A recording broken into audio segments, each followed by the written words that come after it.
ಏನೋ ಗೊತ್ತೋ ಗೊತ್ತಿಲ್ವ ಅಂತ ನೀನೇ ತಿಳ್ಕೋಬೇಕು. ಒಂದ್ ಕೆಲ್ಸ ಮಾಡು, ದಿವ್ಯನಿಗೆ ನೆಗಡಿ ಕಮ್ಮಿ ಆಗೋವರೆಗೂ ನೀನ್ ಇಲ್ಲಿಗೆ ಬರ್ಬೇಡ, ಜೊತೆಗಿದ್ದು ದಿವ್ಯನ್ ನೋಡ್ಕೋ. ಯಾಕ್ ಜೈ? ದಿವ್ಯನ್ ನೋಡ್ಕೊಳ್ಳೋದಕ್ಕೆ ಅವ್ರ ಅಮ್ಮ ಇದಾರಲ್ಲ. ತಂದೆ ಇಲ್ದಿರೋ ಹುಡುಗಿಯತ್ತೆ, ಏನಾದ್ರೂ ಎಮರ್ಜೆನ್ಸಿ ಇದ್ರೆ ಅವ್ರ ಅಮ್ಮನ ಕೈಲಿ ಆಗತ್ತಾ?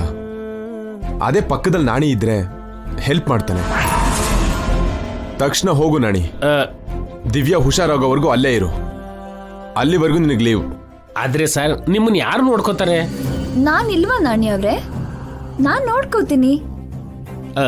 ಪರವಾಗಿಲ್ಲ ಬಿಡು ನಾಣಿ, ನೀನ್ ಹೋಗು. ಜೈ ಸುತ್ತ ನಾವೆಲ್ಲ ಇದೀವಲ್ಲ ನಾಣಿ, ನೀನ್ ಹೋಗು.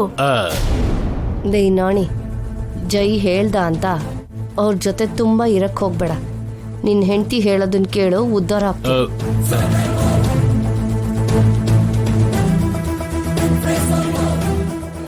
ನಾಣಿಗೆ ನೀನು ಅಂದ್ರೆ ಪ್ರಾಣ ಜೈ. ನಿನ್ಗೇನಾದ್ರೂ ಆದ್ರೆ ಅವ್ನ್ ಸಹಿಸ್ಕೊಳಲ್ಲ. ನಿನ್ಗೆ ಹೀಗಾಗಿದೆ ಅಂತ ಇದ್ದಕ್ಕಿದ್ದಾಗೆ ಬಂದಿದ್ದಾನೆ ಅಂದ್ರ ಎಷ್ಟು ಭಯ ಪಟ್ಟಿದ್ನೋ ಪಾಪ. ಹೌದು ಚಿಕ್ಕಮ್ಮ, ನಮ್ಮವ್ರು ಅನ್ಕೊಳ್ಳೋರು ಲೈಫಲ್ಲಿ ಕೆಲವ್ರು ಇರ್ತಾರೆ. ಅಜ್ಜಿ ಹೇಳ್ದ ಹಾಗೆ ದೇವ್ರು ಕೆಲವ್ರನ್ನ ಕೊಡ್ತಾನೆ, ಇನ್ ಕೆಲವ್ರನ್ನ ನಾವು ಚೂಸ್ ಮಾಡ್ಕೋತೀವಿ.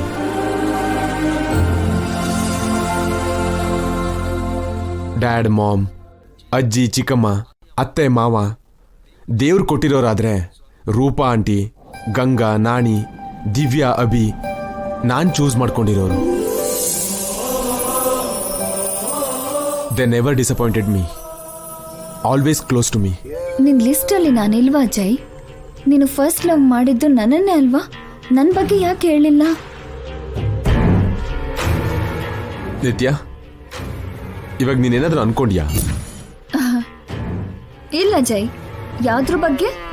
ಅದೇ ಎಲ್ರ ಬಗ್ಗೆನೂ ಹೇಳಿ ನಿನ್ ಬಗ್ಗೆ ಹೇಳಿಲ್ವಲ್ಲ ಅಂತ. ನೋ ಜೈ, ನನ್ ಮೇಲೆ ನಿನಗೆ ಎಂತ ಒಪಿನಿಯನ್ ಇದೆಯೋ ನನಗ್ ಗೊತ್ತು. ನೀನ್ ನನ್ನ ಪ್ರೀತಿಯ ಶತ್ರು ನಿತ್ಯ. ನಾನು ಇನ್ನೂ ನಿನ್ ಶತ್ರು ಏನೋ?